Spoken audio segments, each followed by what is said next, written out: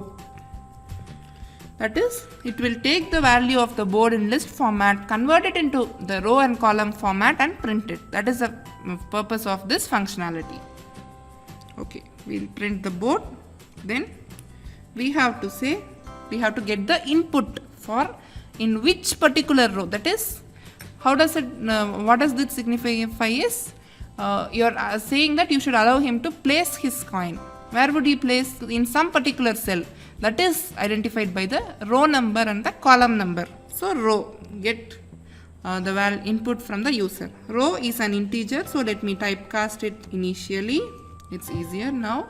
Okay, row, I should get an input. This is actually a dependency on a Mac system, that's it. In Linux systems, as much as I have used, this particular typecasting thingy is not needed. These are all some trivial things, depends on your operating system.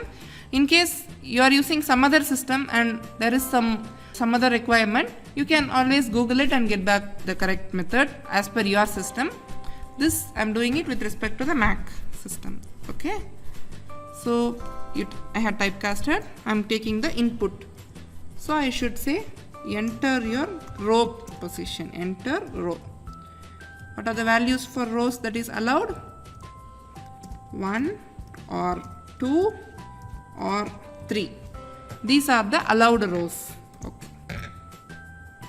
That is as per the human's perspective. I showed you a counting that starts from 0. Why is it that we are giving 1, 2, 3 here? Because this is as per the human's perspective. You are familiar with computers, so you can understand this indexing mechanism. But whereas if you would ask, this must be designed so that anyone can play the game. So for humans perspective, the counting starts from 1. That's why we are giving like this.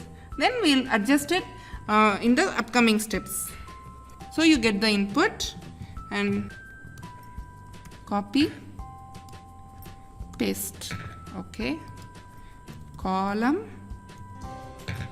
So I should say enter column. Column 1 or 2 or 3. So I had said that this is the value, you have to input it. But what if the person has inputted a row and column that is already occupied?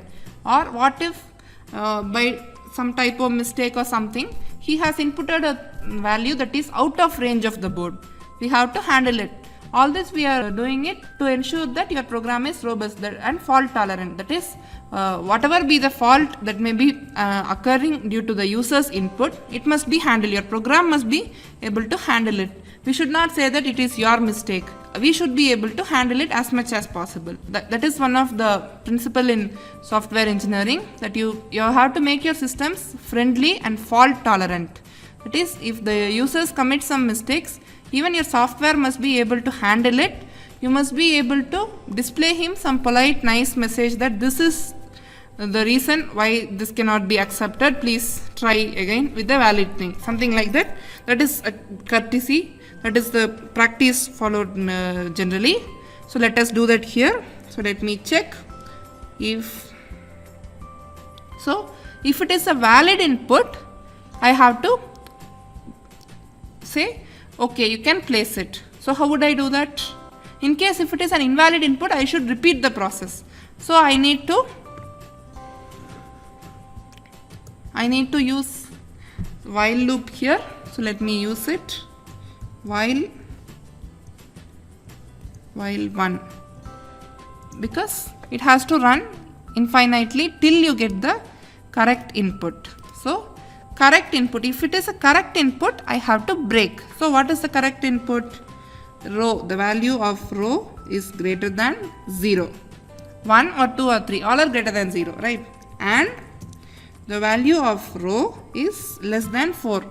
1, 2, 3, all are less than 4. And even column must be same like this. Column should be greater than 0 and column is less than 4, and that must be a vacant column. For vacant, what are we using it? We are using a hyphen. So I am going to check that one. Board of, should we use row column or row minus 1 column minus 1? It is row minus 1 and column minus 1. Why do we use it? As I had shown you the indexing earlier, computer starts counting from 0, whereas humans start counting from 1. This we had taken the input in a human friendly manner, but we have to convert it into a computer friendly manner. That is why we are deducting 1. As I had shown you that time, second row and second column of humans is nothing but 1 comma 1 for computer. So you have to subtract 1 from both the indices, row as well as column. This is how the computer works. So if the human says second row first column, it is nothing but 2 minus 1, first row and 1 minus 1 0. First row 0th column for the computer. So this is how the computer will interpret. Because why is this different? Because humans start counting from 1, computer starts counting from 0. That is the reason. So if this particular thing is blank, blank is given by hyphen.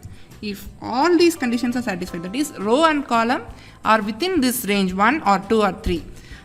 So it is greater than 0 and less than 4 is nothing but 1, 2 or 3, and column is also the same. And if that is a vacant position, then it is a valid input. You can break here. That is, you can let him place, broken from the loop. So corresponding to this, here you should let him place board of row minus 1 and column minus 1 is nothing but the symbol, whatever the symbol he wants to place. This is how the place functionality works. Please check once again. It is, you are displaying the board, asking them for input to enter row and column value. In case if they enter a faulty input, or if that is not a vacant position, you will repeat asking for inputs till they enter. And if you again and again ask inputs, they will get irritated. So you should say, if this particular, this is for checking that whether the input is a valid input. If it is not a valid input, you should print saying that invalid input, please enter again, some polite message. Only then they will understand that okay, they had made a mistake and that is why you are asking the input again and again. Otherwise they may think that there is some fault with the system, that's why even though I gave an input, it is asking again. That is what people will think. That is why we have to print a message in a way that they can understand easily. This is important. Please note this. This is important. So we'll ask input as long as it is not valid. Once it is valid, we break from this loop and we place that particular player's symbol here. So see, place player 1 symbol in even numbered turns, player 2 symbol in odd numbered turns. So whatever is the symbol being passed here, that would be placed in that position. So this is how it happens. So place has been done. So please see to the floor till now. Maybe you can pause here for some time and then you can see it. And yeah, see, we had missed one more thing. If this player 1 has 1, you should say break. Player 2 has 1, you should say break. If no one has 1, at the end of 9 turns, that is all the cells has been occupied and still no one has 1, you should see. You should tell that. That has to be included. So let us include it. If, you should say if that is not 1. If that person has not 1, player 1 has not 1. See, not is an operator that is predefined. That is, 1 will say if the person has 1 or not. That is, it is true or false. If it says true, and if you apply not, it would become false. So it will invert the output of this particular thing. It will invert whatever is the truthfulness sent to it. That is what not does. Okay. And not player 2 is also not 1. Not 1 of player 2 symbol. If both haven't 1, then you should print it is a draw. Okay. So why did we do that? Because draw is also possible. So that is why we had done this. This, okay, indentation is important. It has to be at this particular position only. Column 5. Because at the end of all turns only you have to check. That is, all 9 cells have been occupied and still no one has 1. That means it is a draw. So So we are checking it here. Fine. Let me change the indentation here too. Okay. So this and this will be the same level. Yeah. 9 and column 9. Fine. Okay. Please pause till here. Understand the flow of the program, and in the next video we will see how this functionality 1, which says whether the person has 1 or not, can be realized.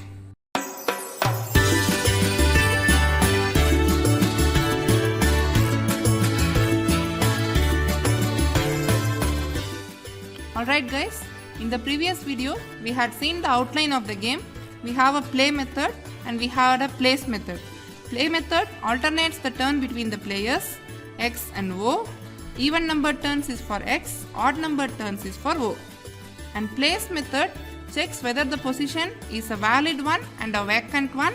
If it is so, it allows the player to place it, or if not, it asks for input again and again till he gives a valid position. So this is how the game had gone till now. So let us see this particular thing that has been undefined, 1. So let us define that method now. Define 1. For 1 we have the same thing, symbol as an argument. We have been passing symbol. So let us see. So what should you check? Check rows. You should check for rows. If any of the row has been occupied, or you should check for columns. If any of the columns has been occupied in a consecutive manner, or check the diagonals.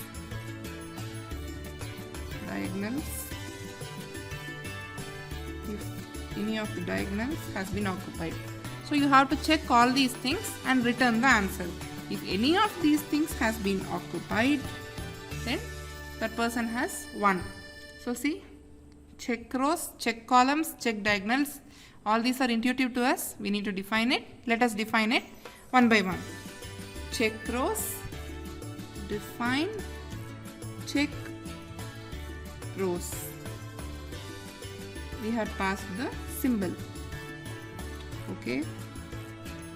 I need to check each of the 3 rows. So I need to use a variable to check it. So let me call it as row R. Let me call it as R. R in the range of, there are 3 rows. So let me say 3. R in the range of 3. For each row I will have a counter.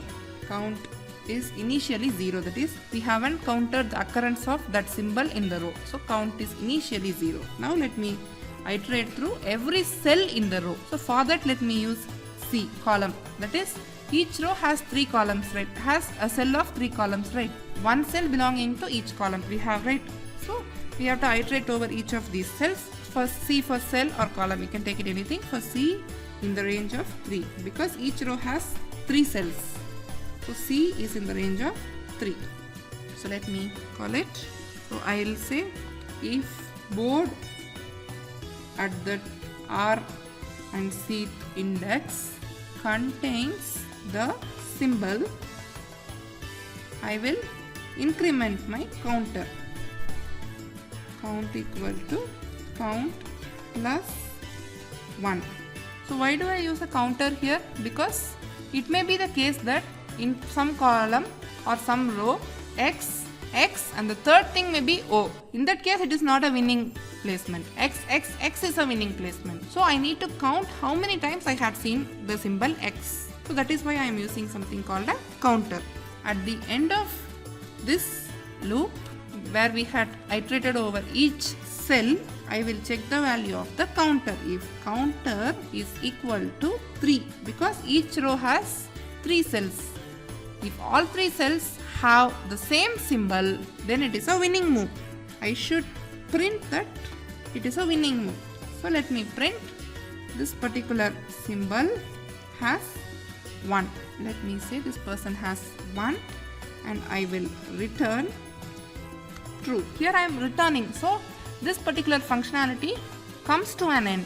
In case if the first row doesn't satisfy it, the loop for R will be checked once again, and for the second row the same check would be done. For the third row the same check would be done. So once for all the rows this check has been done and none of the places this has been encountered. That means there is no winning movement along the rows. So in that case this check rows thing, that is the winning is not due to occupying 3 consecutive cells of any row. Along any row the person has not occupied 3 consecutive cells. So in that case you should say it is not a winning thing. So I should return false. That is the person has not occupied 3 consecutive cells along any row. That is the meaning here. I hope you can understand this check rows functionality. Otherwise no problem, you can pause the video here, dry run the code, then you will definitely understand it. So check rows is done. Check columns is pretty much similar. So let me just copy paste it. Copy. Let me paste. Okay. This is check columns. Just the names change and some indices change. Because here the column value is fixed and rows change. So let me change this as C and R. So the rows change. That is the column value is fixed and rows change. So that's the only change here. Otherwise it is pretty much the same. I guess you can understand this. Let me show you. See, in check rows we fix up this row. We check each cell, we count. In check columns we fix up the column. In each of the row corresponding cell we count. If you don't understand, please don't worry. You try running is the key here. You sit, think like a computer, just have index table something like this and try run it. You will definitely understand it. It is very easy. All that it requires is some amount of thinking. That's it. It's very easy. Please make sure that you understand till here. Okay, check rows is done, check columns is done.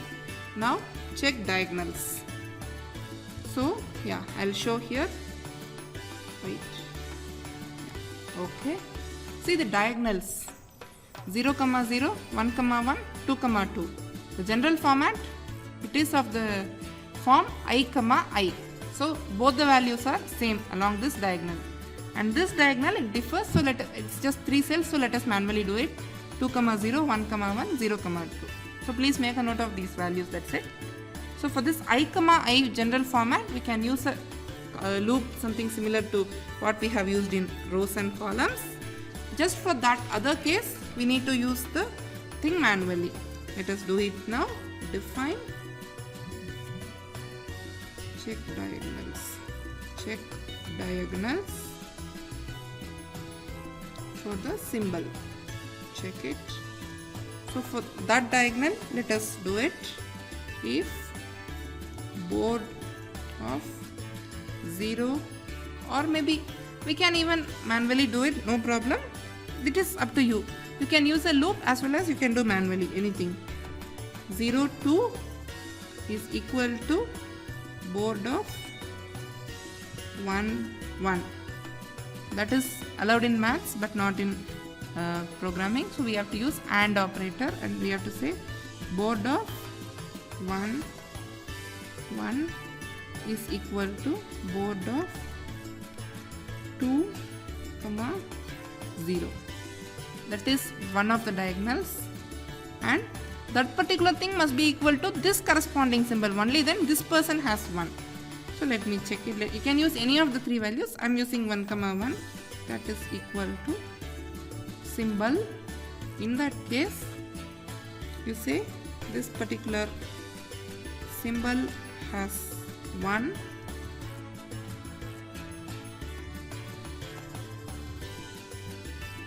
And you return true. Say true. Okay. Next is along the other diagonal. Here you are returning. So in case if this diagonal has been satisfied, this particular functionality would come to an end. If this diagonal has not been satisfied, only then the control would be transferred here.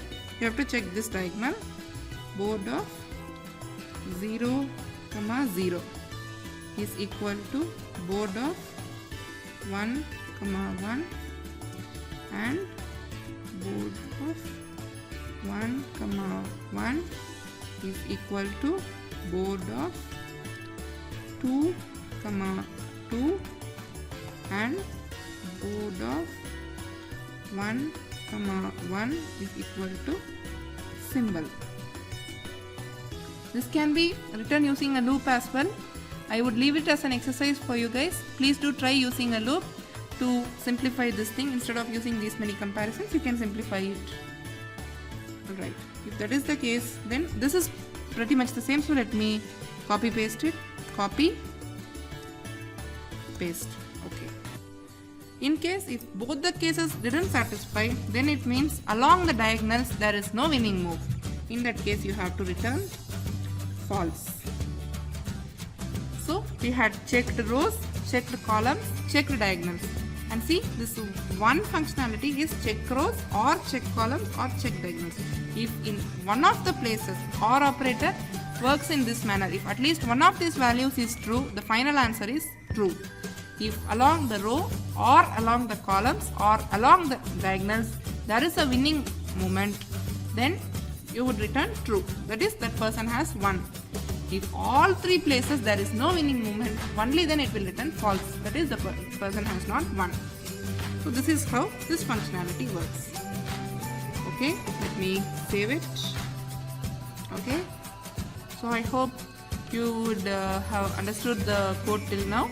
Please do pause, understand the flow of the code really well, and then proceed towards running the code. You can try dry running it. As I said, dry running is the best way to understand the computer's perspective.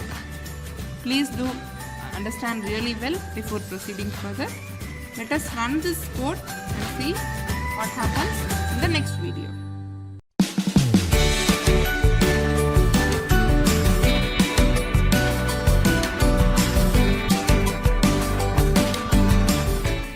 Alright guys, in the previous video we had seen how to code for this game. So we had a play method which alternates the turn between the players. Even numbered turns are for X, the odd numbered turns are for O. And during his turn he has to place his symbol in a vacant position. So here we take care that his input is proper within the range as well as the position is vacant. So based on this functionality works, and for checking the winning moves we have a functionality 1. It checks the rows, whether along any of the rows 3 consecutive cells has been occupied by this player, or along the columns or along the diagonals. So since we are using OR operator works in a fashion that if one of the value is true, then final answer would be true. So if all 3 ways the player has not occupied, only then it will say it is false. That is, this person has not won. Only then it will say something like this. This is how the functionalities work. I hope you had passed. I had asked you to dry run it. I hope you had dry run and you have a clear idea of how the code works, how the flow is. Please do make sure that you are very clear in it. Then you run the code. Alright, I hope you are now very clear. Let us proceed towards running the code. Okay, let me run it. See, it is X turn and I have in a matrix format. So it is asking me to enter the row. As I had said, 2, 2 is the smartest move because you have 4 winning possibilities in which that particular cell is intersecting. So let me say 2 and column is also 2. See, it has placed the cell X here. Now you could see initially board was empty. Now I said 2, 2 has to be occupied. So it has occupied. So now if I would give again 2, 2, see, it's saying invalid input because it is not a vacant position. So let me give some other input, 1, 2. So this position has been occupied. So this is X turn. So let me give some input, 2, 1. This is X turn. So for the player O, this is the optimal placement. What if he chooses some other position? Why this is an optimal thing? Because if he leaves this opportunity here, in the next turn X may win. So he shouldn't leave this. But let me say if he didn't predict the next move what could be and he has chosen something else, he wants to maximize his winning chance. Now this is X turn, so he may win here. x has 1. It displays the message that x has 1. So as you would have understood till now, as you would have seen, it is important that both players are equally smart. If try that variant as well, try playing in that way, you would definitely see a draw if both players are equally smart. Alright guys, thanks for watching till now. Please do try different variant, and also for Tic Tac Toe, there are many more variants you can browse online. Please do try a different kind of variant and discuss in the discussion forum of what are the variants you have discussed, how did you implement, what are your strategies, what are the new things you came across. Please do discuss everything, as peer learning is the best way to learn. Please do discuss with your peers, and I wish you a very happy learning experience. Have a nice day. Alright, now we have seen one of the implementations of Tic Tac Toe. There are actually many such implementations possible. There are many other ways. Also, there are some variants to the game as well. You can look up to it, and I would recommend that you try implementing some other variant which we haven't discussed, and please do discuss the strategies that you take up to implement those variants. You explain those variants, the strategies you take up. Please do discuss all those things in the discussion forum. Happy learning.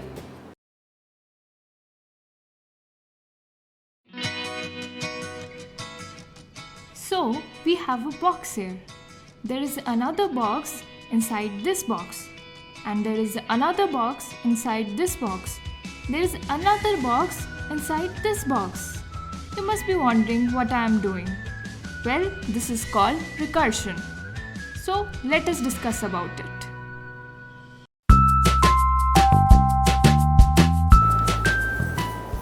Sir, may I talk to you for some 5 minutes? Yeah, sure. Sir, actually I would like to show you this comedy scene. I see that you're always obsessed with movies.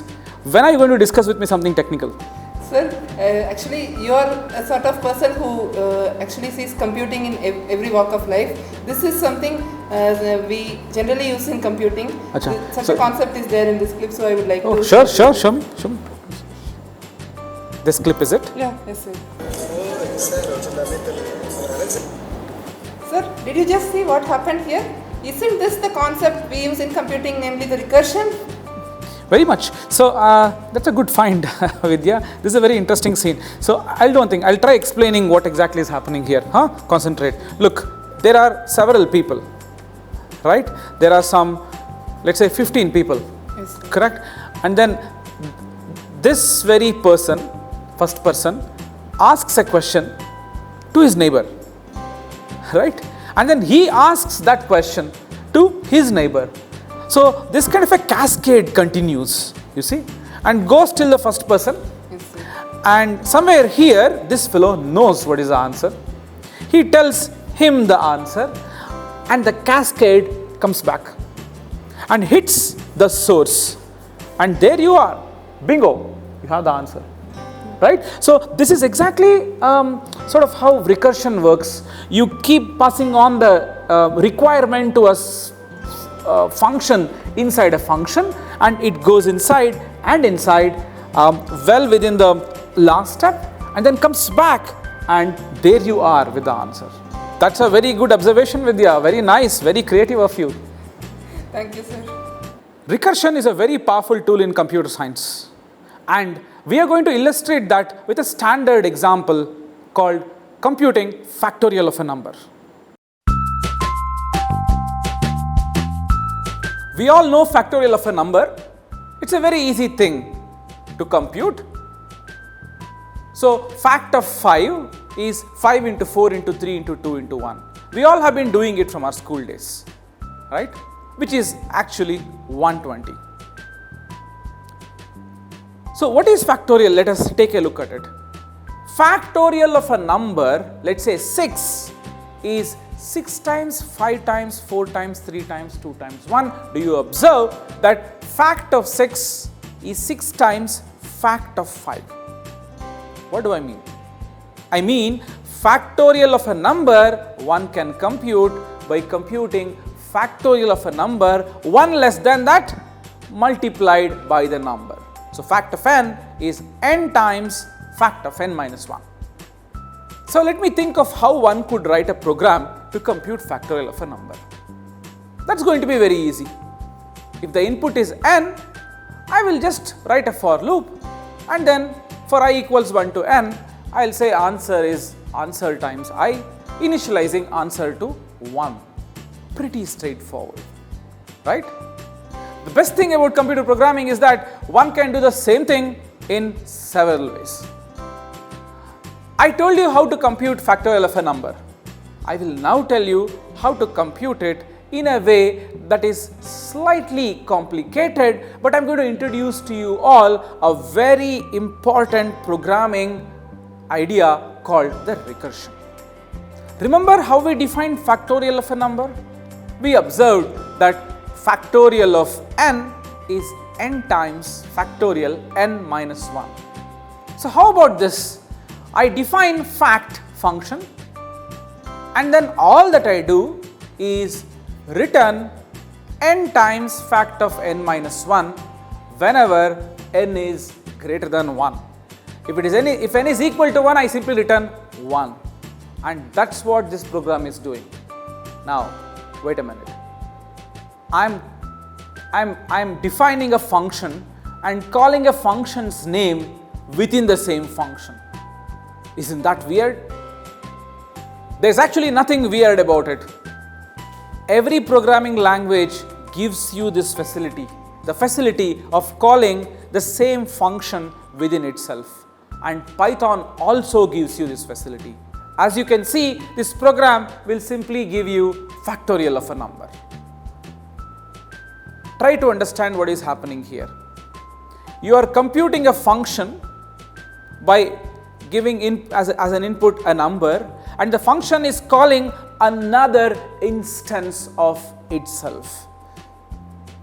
I am sure my terminologies are sounding complicated, but you will get used to it as you see more examples on recursion.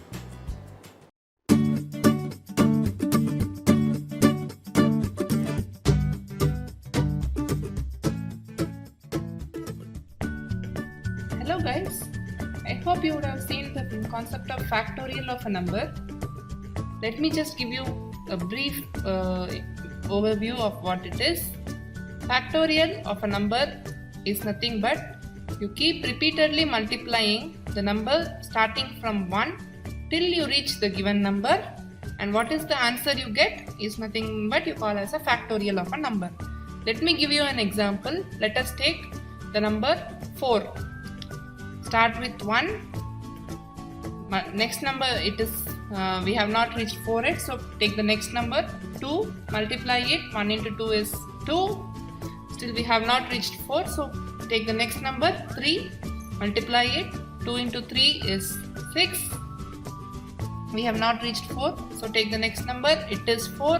We have reached 4. So with this multiplication we need to stop. So till now we got 6 as the answer of multiplication, and multiply 4 to it, you get 24.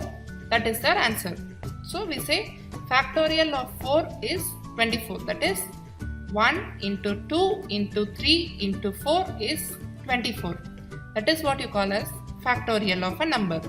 You start from 1 and keep multiplying the next numbers until you reach the given number n to get the factorial of the number n. If n is the given number, in my case it is 4, n equal to 4. So if the given number is n, you start off with 1, 2, 3 and so on till you reach n. Keep multiplying, and what is the final answer you get is what you call as n factorial. Okay, so how would we program it? As you would have guessed from the procedure of calculation I had said, we can do it using iteration. Let us do that. So I said factorial, that is a functionality we need. So let us define a functionality, factorial. We need to find the factorial of a given number n. So let me define n here. Okay, so I need to start from 1 and go till I reach n. So we can use for loop, right? But for loop uses the function range to deal with numeric values, and as you would have seen, in your previous videos and till the practice you had till now, range function would take, if you ask for range of 5, it would start in by default from 0 and it will count till 4. That is, if you say 5, it will count 1 less than that. That is how it does. But we wanted to start from 1 and we wanted to count up till n. So we need to tweak in with the range function to get this thing. So we can define the start value for the range function. If we don't give a start value, till now we hadn't given the start value for most of our programs. So if we don't give a start value, the default start value is taken as 0. But we can tweak in, we can give some start value as well. So let me do that in this program. So I need to store the product. So let me call a variable called product. So initially we have 1 as the product, because with 1 if you multiply anything you will get the same number as the answer. So you keep multiplying, but from where should you start? 1 into 1 into 2 into 3 into 4 into up to n. This is how it has to be done, right? So we have to start our multiplication from 1. So let me define something called a product which carries the value 1 initially. Okay, so let me use the loop to iterate over the range, that is to move over the range of numbers from 1 up till n. So I need to start from 1. So let me say for I in range of, I can give a start value as I had said, start value 1 comma the stop value. So whatever is the stop value, it will stop 1 less than that. I want to stop at n, so what should I be giving here? N plus 1. A simple tweak. So in this range, that is from 1 to n plus 1, that is 1, 2, 3, it will count up to n. So this is what we wanted. We had taken that value as I. Whatever is the new product after taking this I will be whatever the product till now multiplied with I. I hope you understand this. That is, if I want the factorial of 3, whatever is the product, how will I do? 1 into 2 is 2. Till now my product is 2. 2 into 3 is 6. This is how I take the factorial. So whatever is the product we had computed till now, that product into this particular value of I. This is how we compute the factorial. So at the end of the loop, that is till you have reached n, whatever you keep multiplying, whatever is the product, that is your answer. So you have to return the product here. So this particular functionality will take a number n, find its factorial and return the answer. That is what it is doing. So I have to use this functionality. I have defined the functionality. Now I am going to use this functionality. So let me take an input.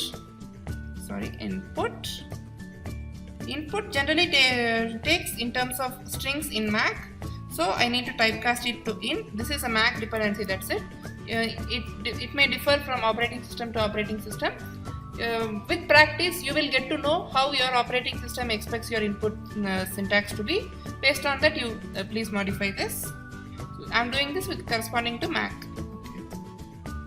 So I am typecasting it. I am taking the input. Let me say enter the number. I will get a number. But see, the factorial is defined only for positive numbers. For negative numbers, factorial is not defined. In mathematically, factorial is defined only for positive numbers. If the number 0 is given, what is the case? 0 factorial has been defined as 1. That is a mathematical definition. That is why, see, I had defined the product as 1. In case if I give 0, for I in range 1, 1, So it will not at all go inside the loop. So it will directly return the value of 1 here. So this is like a dual advantage sort of thingy. 0 factorial is 1. Also 1 is a number with which you multiply any number, you will get back the same number. So these are the reasons why we started off the initial product value with 1 here. Okay, so you can give 0 but not any negative numbers are allowed. Enter a positive number. So let me give a clear message. Enter a positive number. I am asking you to enter a positive number. If the user still enters a negative number, we should be smart enough and we should not allow this input. So I should check it. If n is less than 0, that is, it is a negative number, I should display a message that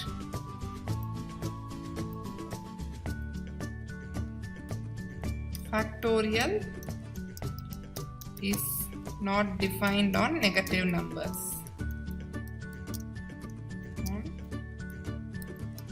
Negative numbers.